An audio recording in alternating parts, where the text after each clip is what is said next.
সর্বোচ্চ পর্যায়ে যাওয়ার হুঁশিয়ারি বিজয়ের।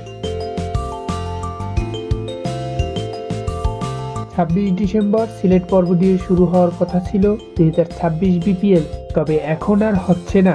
সিলেটের পরিবর্তে এবারের মতে ঢাকা পর্ব দিয়ে মাঠে গড়াবে বিপিএল এর দ্বাদশ আসর। টুর্নামেন্ট শুরুর আগেই দেশের ক্রিকেটের সবচেয়ে বড় ফ্র্যাঞ্চাইজি টুর্নামেন্টকে নিয়ে শুরু হয়েছে বিতর্ক।